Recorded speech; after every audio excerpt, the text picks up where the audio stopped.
Bu saate kadar gelmezsem bu kağıtta yazan adrese gideceksin. Peki ya sen? Afif elaborou plano para separar Orhun e Ira, ordenando que seus homens sequestrassem Orhun e o levassem para longe da casa.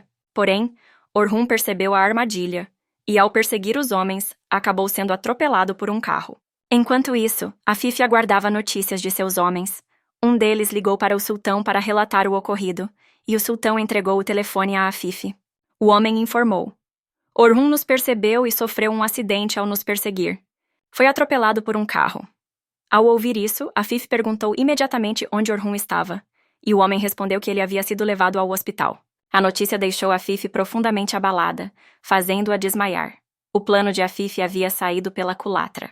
O sultão tentou acalmá-la enquanto a ambulância transportava Orhun ao hospital. Quando Afif desmaiou, o sultão tentou reanimá-la. Nesse momento, Ira apareceu, perguntando se algo havia acontecido. O sultão ordenou que ela ficasse quieta e abrisse a porta. Ira hesitou, mas seguiu as instruções. Enquanto ela abria a porta, Afif começou a recobrar a consciência. Erhan também chegou e entrou na sala junto com Ira. Ao abrir os olhos, Afif pediu para ser levantada, e o sultão a ajudou. Ela então questionou Erhan sobre sua presença, e ele explicou que havia um problema com Orhun. Ele sofreu acidente, foi levado para a cirurgia, e seu estado era crítico. Ira começou a chorar ao ouvir isso, enquanto Afif exigia ser levada ao hospital. Erhan e o sultão a apoiaram e a conduziram até lá. Ira ficou paralisada, lembrando-se das palavras de Erhan. Ela permaneceu imóvel por um tempo, murmurando para si mesma: Eu te odeio, Orhun.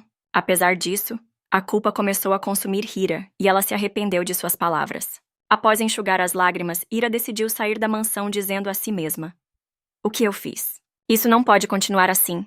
Enquanto isso, Erhan reforçou a segurança da mansão. Ira o procurou e anunciou que iria ao hospital. Embora Erhan inicialmente se opusesse, acabou permitindo. Ira deixou a mansão, confiando Sarah aos cuidados de Berri. Erhan acompanhou Ira até o hospital, onde Afif e o sultão aguardavam notícias do lado de fora da sala de cirurgia. O médico saiu para atualizar a situação. Ainda há sangramento nos órgãos internos. Estamos fazendo o possível, mas a bala no coração é fatal. Afif, desesperada, perguntou se eles poderiam salvá-lo. O médico respondeu: Estamos fazendo tudo o que podemos. Nesse momento, Ira chegou e ouviu a conversa. Quando o médico saiu, Afif confrontou Ira, amaldiçoando o dia em que ela nasceu.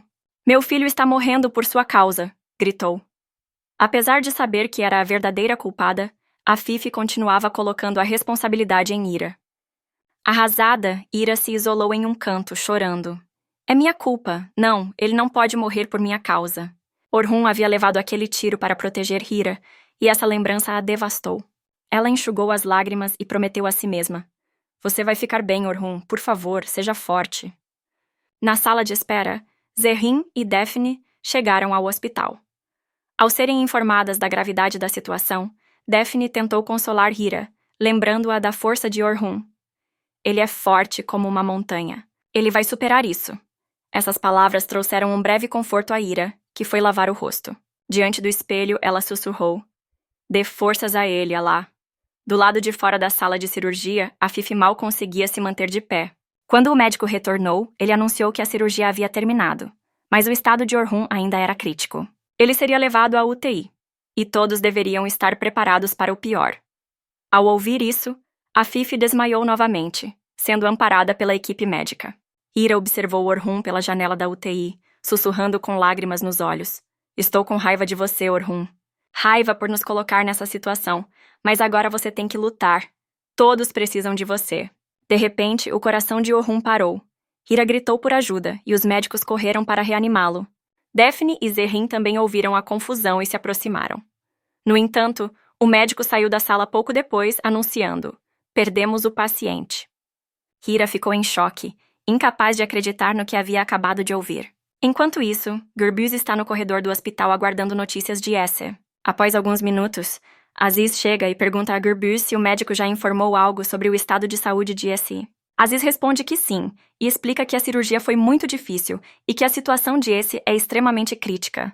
Gürbüz pergunta se Esse continuará na UTI, e Aziz responde que não sabe, mas diz que os médicos prometeram atualizá-los a cada hora. Gürbüz fica arrasado, senta-se em uma cadeira e começa a se perguntar como algo assim pode acontecer com sua irmã. Aziz tenta consolá-lo e acalmá-lo, Gürbüz, então, desabafa com Aziz, dizendo que Essie foi confiada a ele e que deveria ter cuidado melhor dela. Ele relembra que, quando os pais deles morreram em um acidente de carro, ficaram sozinhos, e ele jurou protegê-la com sua própria vida, se necessário. Gürbüz conta a Aziz que, quando ele e Essie ficaram órfãos, passou fome e fez de tudo para garantir o melhor para sua irmã. Muitas vezes foi espancado na rua, mas isso o tornou o homem forte que é hoje. Após ouvir a história de Gürbüz e Essie, Aziz se lembra da discussão que teve com Essie logo depois que ela descobriu que Elif estava viva. Aziz volta de seus pensamentos e reflete. Se Essie acordar, ela contará a verdade a Gürbüz, e ele matará Elif. Aziz leva Elif para uma floresta. Assim que chegam ao meio da mata, Aziz diz para Elif que ela pode sair do carro. Elif olha ao redor e pergunta o que foram fazer ali. Aziz responde que aquele lugar é seguro e que ninguém a encontrará ali. Elif então diz a Aziz que sabe que esse ainda está na UTI e confessa que está orando por sua recuperação. Aziz responde: "Você deveria rezar para que, quando ela acordar, não conte nada sobre você." Elif retruca, emocionada: "Me desculpe, isso é tudo culpa minha. Se você tivesse me matado, nada disso teria acontecido. Quanto mais tempo eu estiver viva, mais problemas surgirão. Por favor, me deixe ir." Aziz, irritado, responde: "Você está me dando conselhos?" Elif balança a cabeça. "Não, eu só não quero causar mais problemas." Aziz sai do carro e faz uma ligação, mas a chamada cai na caixa postal. Frustrado, ele fica furioso enquanto Elif o observa à distância. Depois de um tempo, Elif sai do carro e tenta conversar com ele novamente. "Por que você não me deixa ir?" pergunta Elif. Aziz olha fixamente para ela e diz: "Você não pode ir. Como seu pai vai protegê-la dele se ele não consegue proteger a si mesmo?" Elif responde com serenidade: "Estou em paz com isso. Estou disposta a ir embora sabendo dos riscos." Aziz retruca: "Mas eu não vou deixar você ir. Entre no carro." Elif insiste: "Por que você está fazendo isso? Se não se importa consigo mesmo, pelo menos pense na sua família. Eu sou uma ameaça para eles. Por favor, me deixe ir." Aziz a segura pelos braços e declara: "Você não pode ir. Se for, morrerá." "Eu não quero que você morra." Elif fica assustada e olha para Aziz, sem saber o que dizer.